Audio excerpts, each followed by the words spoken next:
राष्ट्रीय मुक्त विद्यालय शिक्षा संस्थान न्यूज द्वारा सीबीएसई से संबद्ध स्कूलों के प्रिंसिपल, वाइस प्रिंसिपल, काउंसलर और कोऑर्डिनेटर्स के लिए एक दिवसीय ओरिएंटेशन कार्यक्रम 11 अगस्त 2025 को लखनऊ के जेमिनी कॉन्टिनेंटल होटल में भव्य रूप से संपन्न हुआ। इस कार्यक्रम का उद्देश्य प्रतिभागियों को एनआईओएस की शैक्षिकी संरचना, परीक्षा प्रणाली और छात्र सहायता सेवाओं के बारे में विस्तृत जानकारी प्रदान करना था। इस आयोजन को एस कोचिंग स्थापना वर्ष 2001 और एस.जे.डी. इंटर कॉलेज द्वारा सहयोग प्रदान किया गया। कार्यक्रम के दौरान विशेषज्ञ वक्ताओं ने विभिन्न सत्रों के माध्यम से प्रतिभागियों का मार्गदर्शन किया और उनके प्रश्नों का समाधान किया। कार्यक्रम में मुख्य रूप से डॉक्टर जावेद आलम खान और पीयूष प्रसाद उपस्थित रहे। इसके अलावा संस्था के सर्वेश सोनकर सहित लखनऊ की विभिन्न शैक्षिकी संस्थाओं के प्रतिनिधि भी मौजूद रहे। लगभग 150 सीबीएसई बोर्ड से संबद्ध स्कूलों के प्रिंसिपल, वाइस प्रिंसिपल और अन्य पदाधिकारी इस अवसर के साक्षी बने। कार्यक्रम में भाग लेने वाले शिक्षाविदों ने इसे ज्ञानवर्धक और उपयोगी बताते हुए कहा कि ऐसे आयोजन शिक्षा की गुणवत्ता और शैक्षिकी प्रबंधन को नई दिशा प्रदान करते हैं। उद्देश्य तो बहुत क्लियर है। ये नेशनल ओपन स्कूल जो एक इनिशिएटिव है आज का नहीं, बहुत पुराना इनिशिएटिव है ये। वो मेनली उन बच्चों के लिए है जो किसी भी वजह से रेगुलर स्कूलिंग नहीं कर पाते हैं, चाहे उनका कुछ वीकर सेक्शन हो या पढ़ाई लिखाई की तरफ ना हो या उनको फैसिलिटीज़ ना हो, तो फिर वो लोग पढ़ाई लिखाई से डिप्राइव हो जाते हैं। ये एक फैसिलिटी उन बच्चों के लिए है जो पढ़कर आगे बढ़ना चाहते हैं 10वीं और 12वीं का इम्तिहान देकर। इसमें उनको अच्छा अपॉर्चुनिटी मिलती है। 2 बार एग्जामिनेशन होते हैं, सब्जेक्ट डिवाइडेड होते हैं, अभी इतने पढ़ सकते हैं, उतने बाद में पढ़ सकते हैं। तो इससे बच्चों को मेरे ख्याल में इससे ज़्यादा कोई बेनिफिट और नहीं मिल सकता।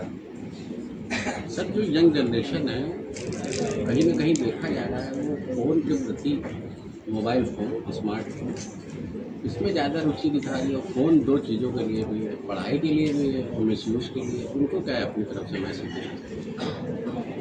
पढ़ाई के लिए भी है, मिसयूज़ के लिए भी है। एक तो जब हमारे पास कोरोना आया उसमें बहुत ज़्यादा इंकरेजमेंट मिल गया बच्चों को, पेरेंट को भी मिल गया कि हाँ भाई तो देना ही पड़ेगा वरना बच्चे कैसे पढ़ेंगे।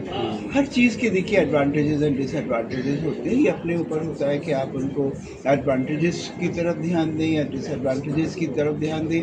मैंने बहुत सारी कंट्रीज़ में विज़िट किया, मैं देखता था वहाँ पर छोटे छोटे बच्चों को भी लैपटॉप और पूरा कनेक्टिविटी होती है। वहाँ के लोगों का ये माइंडसेट है कि हम अच्छी चीज़ दे रहे हैं बच्चों को, पेरेंट भी चाहते हैं अच्छी चीज़ दे।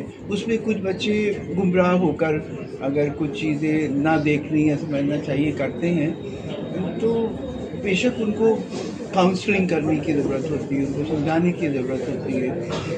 तो इसलिए एडवांटेजेस ज़्यादा हैं अगर हम देखें उसको अपने पॉइंट ऑफ व्यू से। डिसएडवांटेजेस अपनी जगह पर मौजूद हैं। वही रीज़न है कि इतने बच्चे आजकल इतने अस्ट्रे हो रहे हैं, जो नहीं उनको मालूम होना चाहिए वो भी मालूम है द क्लिक ऑफ माउस। चला रहे हैं, क्या कहना चाहिए उसको लेकर? मैं पीयूष प्रसाद हूँ, रीजनल डायरेक्टर हूँ national institute of open schooling regional centre Prayagraj से।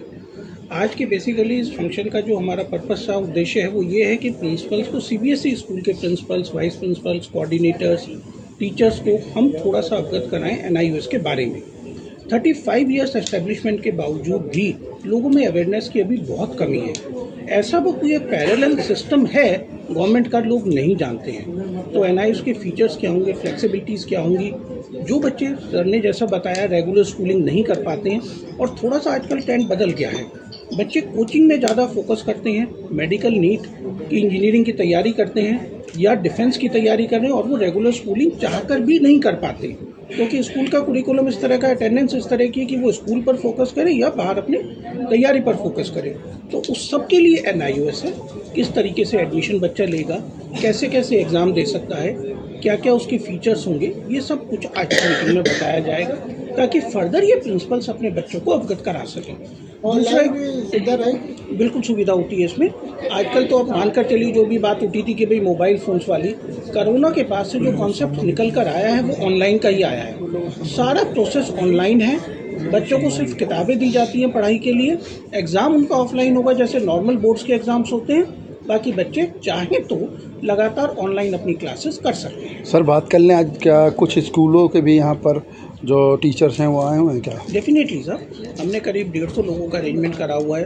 अभी तक 100 से ज़्यादा लोग आ चुके हैं। थोड़ा सा बारिश की वजह से कहीं फंसे हुए हैं। उम्मीद है हमारी स्ट्रेंथ 150 से ज़्यादा होगी। तो इतने टीचर्स, इतने प्रिंसिपल्स, इतने कोऑर्डिनेटर्स हैं, उन सबको ये चीज़ समझाई जाएगी, बताई जाएगी, ताकि वो फर्दर जाकर अपने स्कूल्स में बच्चों को ये बात कन्वे कर सकें। सर संस्था द्वारा कुछ लोगों को बताइए सर आज के principal Kalindi public school Barabanki district से एक्चुअली एनआईओएस के थ्रू जो भी आज ये प्रोग्राम ऑर्गेनाइज किया गया है, जो भी ऑर्गेनाइजर्स रहे टीम यहाँ पे, ये काफ़ी बेनिफिशियल रहा इस कॉन्सेप्ट में, स्पेशली कि पेरेंट्स को या स्कूल्स को भी ज़्यादातर इस चीज़ों की जानकारी नहीं है। और एनआईएस को ज़्यादातर जो बच्चे हैं या स्कूल लीडर्स हैं वो सिर्फ डिस्टेंस एजुकेशन या फिर फेल बच्चों के लिए मानते हैं कि बच्चे फेल हो जाते हैं एक सब्जेक्ट में तो उनको दोबारा इसमें एडमिट कर लेते हो, बच्चा पास आउट हो जाता है। बट उसके अलावा बहुत सारे इनिशिएटिव्स इन्होंने बताए जो कि primary level class 3rd onward admission के प्रोसेस भी यहाँ पर दिए गए हैं। और दो डुअल मार्कशीट यानी कि सीबीएसई बोर्ड की मार्कशीट है और एनआईओएस की भी है, तो इन्होंने उसको भी क्लियर किया कि नहीं, इसको कंबाइंड एक सिंगल मार्कशीट पे भी बच्चे को रिप्रेजेंट कर सकते हैं, जिससे कि फर्दर उनके एडमिशन में कोई प्रॉब्लम ना आए और वो डिस्टेंस एजुकेशन के थ्रू या कह सकते हैं अपनी कोई प्रिपरेशन कंटिन्यू रखते हुए एनआईओएस के थ्रू अपना वो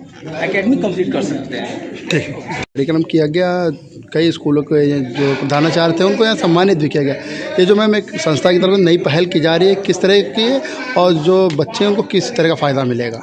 देखिए, जो एनआईओएस, पहले तो मैं उनको थैंक्स कहती हूँ फॉर इनवाइटिंग, और प्रोग्राम बहुत वेल इन्होंने ऑर्गेनाइज किया है बहुत अच्छे ढंग से। और दूसरी ये जो बात हमें यहाँ की पता चली कि जो बच्चे कंपार्टमेंट आ जाती है या जो बच्चे क्लियर नहीं कर पाते, उनके लिए भी एक ऑप्शन है। तो जो कई चीज़ों को लेकर हम लोग अवेयर ही नहीं थे, हमें उसके बारे में नॉलेज ही नहीं थी, तो यहाँ आके भी हमें पता चला कि फेलियर स्टूडेंट या जिनकी कंपार्टमेंट आ जाती है, एंड मोर ओवर वो बच्चे जो घर पे रहकर they are working but school नहीं जा पा रहे हैं, तो एनआईओएस उनको एक बहुत ही अच्छी प्रोविज़न दे रहा है। तो ये उन बच्चों के लिए बहुत ही बेनिफिशियल है और प्रोग्राम वेल ऑर्गेनाइज था। Thanks for NIOS for giving us. मैं अपना इंट्रो दे दिया एक बार। मैं Deepali Vaswani, founder number cruncher, और मैं लखनऊ के बाहर और pan India in 9 countries I am giving my classes. I am hand writing expert और आज लगभग 7,000 से ज़्यादा बच्चों को मैं एजुकेट कर चुकी हूँ। Thank you so much.